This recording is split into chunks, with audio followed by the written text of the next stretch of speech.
Hey there, welcome back. Check me out, sipping on coffee in my garage in the middle of the day, in the middle of the week. I have no job. So there's been some changes since the last episode. In the previous episodes, you've heard me probably complaining about the hours and stuff, and that was really starting to take a toll on the family, Brandon especially. And so about 2 weeks ago, I left Mr. X, and I'm gonna do some freelance for a few months, and see how that goes. Um, I've never tried doing freelance, solely freelance. I've always done freelance as kind of like a side thing just for extra cash, but I've always had the cushion of a day job. I've never gone all in like this, but I have a few things lined up, and we'll see how it goes. So leaving kind of sucked because Mr. X was fantastic. I mean, I've said to everyone, if Mr. X was down the street, I would have retired there. I really liked it there. I mean, I learned a lot. I got to work on a ton of really cool, fun projects, but it's just not worth it. The kids are sad and Rachel's sad. I mean, I'm sad. You're just gone too long.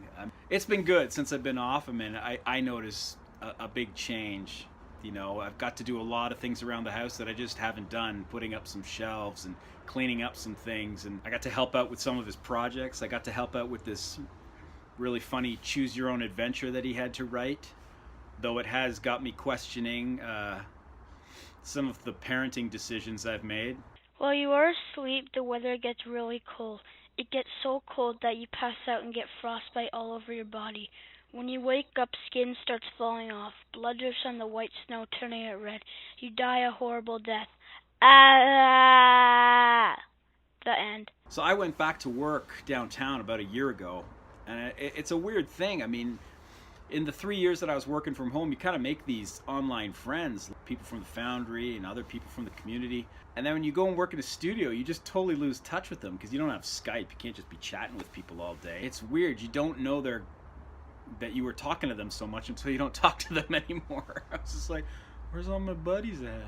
With all things considered, though, Robot Attack is actually coming along pretty good with how bad it's been going. Oh my god, it's so cold. There's 19 shots left. They're hard shots, and I keep running into so many problems that I didn't foresee. I mean, it's a few weeks ago, I ended up getting stuck on shot 155, which was an absolute disaster. Okay, so if you guys remember back to the end of Robot Attack, when we were filming that, the temperature started to rise and the kids were dying in their suits. So I came up with this last minute solution that they would strip off their suits and kind of have this, like the Predator does in the end of Predator. He takes off his gear, he's going to like reveal himself. He's not going to fight with any extra tools, it's going to be mono-y-mono. And I thought that was a good solution to their roasting problem because it was like 18 degrees and they were wrapped in stuff that we started filming when it was 0 degrees.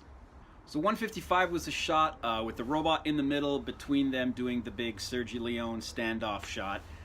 And it's before the guys decide to take all their gear off. Now I thought I had shot that and I didn't realize that I hadn't until a few weeks ago.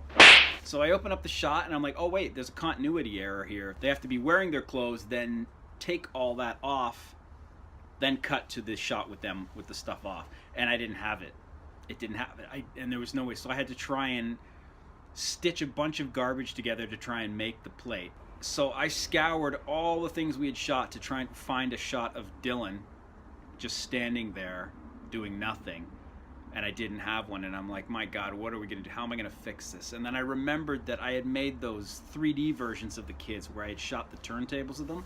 So I did have still images of him just standing there. So I took a front view because he's so small in the shot. I'm like, this will probably work. And if I never brought it up, I don't think people would notice.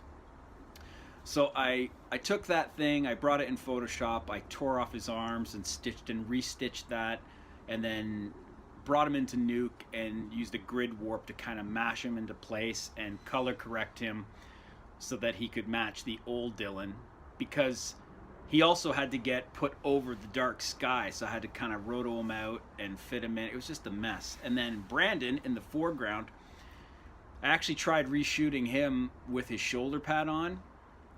I know it'll work, but I think I'm going to have to reshoot it because the perspective is off, because I realized I shot this thing on my old iPhone, the 5S, that had the adapter on it. I totally forgot. It had been so long.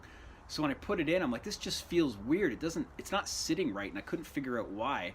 And then it just feels different, looks different. But, I mean, it is a short shot. I think on the next cloudy day, I'll reshoot his shoulder and get it back in there. But, I mean, I'm happy with the robot, how he's looking in that shot. But it's just one of those things where you're just like, holy crap, how much more pain is this goddamn project going to cause?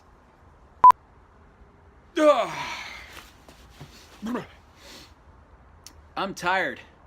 I should probably go take a nap, and I can do that because I'm my own boss now.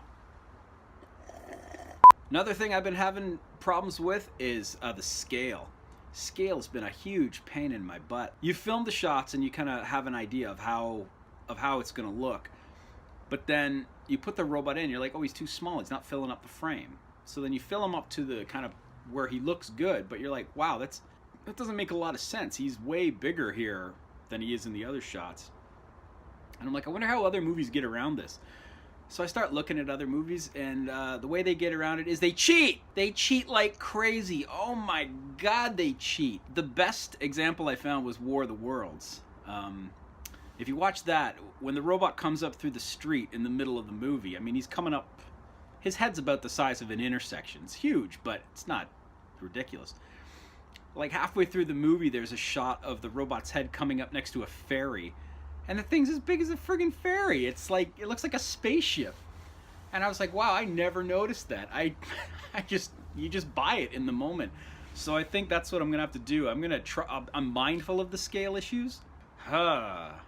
So this is probably the Christmas episode. Hope you guys have a great holiday. I doubt I'm gonna be posting anything else before Christmas. I mean, it's only a few weeks away.